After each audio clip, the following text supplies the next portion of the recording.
Hello friends, क्या आप GDS हैं और डिपार्टमेंटल एग्ज़ाम के थ्रू विभाग में आना चाहते हैं? तो उसके पीछे कुछ ना कुछ वजह होती हैं, या कह लीजिए कि कुछ ना कुछ मिलने वाले लाभ ज़रूर दिमाग में चलते हैं। तो आज हम उन्हीं लाभ में से एक लाभ बताएंगे जो लीव से संबंधित है। तो आप देख पा रहे हैं कि central civil servants leave rules 1972, तो वही आज तक अभी लागू है, उसमें कोई संशोधन नहीं किया गया है। तो इसमें मिलने वाले लीव के बारे में हम डिटेल से सीखेंगे। तो सबसे पहले मैं बताना चाहूँगा, मेरा नाम नरेंद्र कुमार है और मैं डिपार्टमेंट ऑफ पोस्ट में पिछले 2 साल से एज ए बीपीएम पद पे काम कर रहा हूँ। तो इस चैनल पे जो भी जानकारी दी जाएगी वो रियल एवं ऑथेंटिक होगी। तो यदि आप चैनल पे पहली बार विजिट किए तो प्लीज़ चैनल को सब्सक्राइब करें और वीडियो के साथ बने रहें। तो आज मैं जितने भी सिविल सर्वेंट्स होते हैं उनको मिलने वाली जो लीव है उसके बारे में बताऊंगे। और लीव ही एक ऐसा फैक्टर है जो आपको अट्रैक्ट करेगा जीडीएस सेक्शन से आपको डिपार्टमेंटल प्रमोशन लेने के लिए। चाहे आपको एमटीएस के लिए, पोस्टमैन या मेल गार्ड के लिए, सॉर्टिंग असिस्टेंट और पोस्टल असिस्टेंट, किसी भी पद के लिए अगर आप प्रमोशन चाहते हैं तो आप इन पेड लीव के बारे में आप जान लेंगे तो आपको एक क्यूरियोसिटी बनी रहेगी कि हमें कैसे जीडीएस सेक्शन से डिपार्टमेंटल होना है, कैसे हमें होना चाहिए। तो सबसे पहले शुरू करते हैं अपडेटेड सीसीएस लीव रूल्स जो 1972 में बनाया गया था, वही रूल्स अभी भी फॉलो हो रहा है। तो की हाइलाइट्स में देख लीजिए, एप्लीकेबिलिटी क्या है।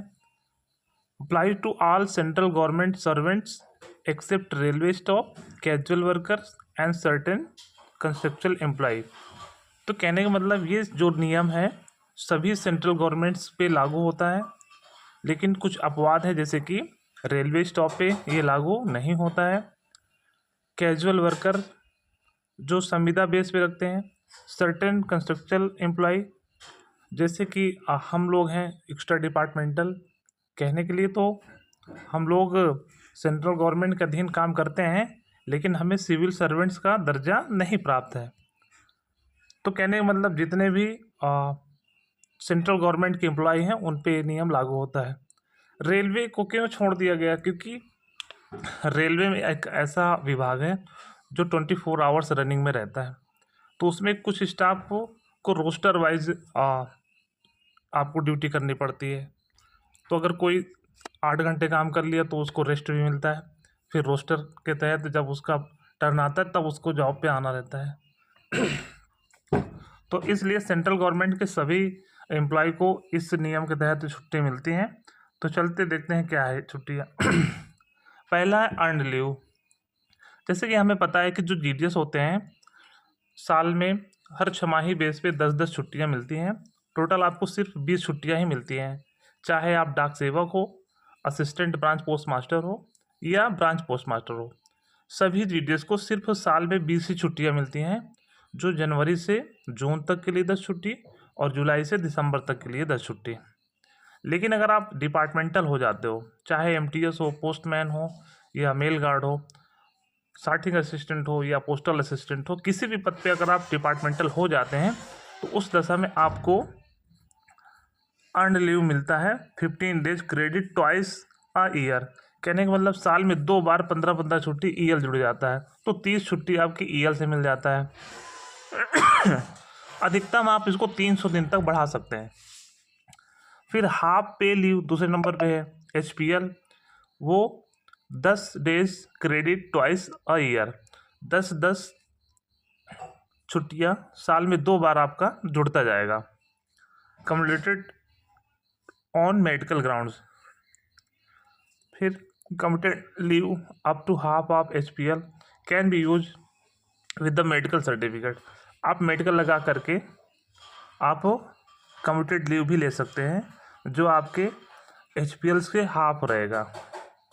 Leave not due up to 360 days on medical grounds, recoverable if any earn leave letter.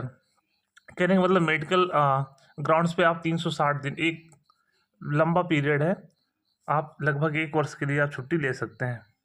Extra ordinary leave granted when no other leave is available for the higher studies. अगर आप department में हैं और आप आगे की पढ़ाई करना चाहते हैं, तो उस दशा में अगर आपके पास कोई भी छुट्टी नहीं बच रही है तो एक्स्ट्रा ऑर्डिनरी लीव आपकी ग्रांट होगी ताकि आप उच्च शिक्षा प्राप्त कर सकें। मैटरनिटी लीव, जैसे महिला कोई भी सर्विस में है और वो प्रेगनेंसी के दौरान उसको मैटरनिटी लीव मिलता है, तो वो गवर्नमेंट ने जो डिसाइड किया उसी के बेस पे मिलता है। तो लगभग 6 महीने से ऊपर का टाइम पीरियड रहता है। पेसेंट्री child care leave available as per the updated DOP rules.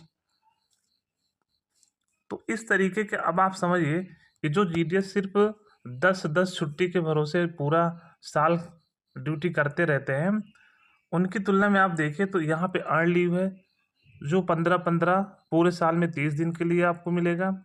Half period leave है जो 10 दिन 20 दिन के लिए पूरे साल के लिए मिलेगा। कमिटेड लीव है वो HPL के आधा मिलेगा। लीव नॉट ड्यू लगभग 360 दिन के लिए आप ले सकते हैं मेडिकल ग्राउंड्स पे। एक्स्ट्रा ऑर्डिनरी लीव, अगर आपके पास कोई भी छुट्टी नहीं बची है और आप उच्च शिक्षा प्राप्त करना चाहते हैं तो उस दशा में एक्स्ट्रा ऑर्डिनरी लीव लेकर के आप पढ़ाई कर सकते हैं। मैटरनिटी लीव, ये चाहे पुरुष हो या महिला हो, पुरुष को सिर्फ 15 दिन का मिलता है लेकिन महिलाओं को ये 6 महीने से ज़्यादा समय का मिलता है। तो ये इस तरीके के लीव हैं जो आप जब आप GDS से डिपार्टमेंटल होते हैं तो ये लाभ आपको मिलना शुरू हो जाता है। तो सभी GDS भाई बंधु यही चाहते हैं कि वो GDS से जल्द प्रमोट हो, चाहे MTS के लिए हो या पोस्टमैन के लिए हो। तो ये डाटा हमें कहाँ से मिला? वो central civil servants leave rules 1972 से मिला है, जिसे डिपार्टमेंट ऑफ पोस्ट ने 24/9/2024 को पब्लिश किया था। तो यदि वीडियो पसंद आया तो प्लीज़ लाइक शेयर करें और चैनल को सब्सक्राइब करें। धन्यवाद।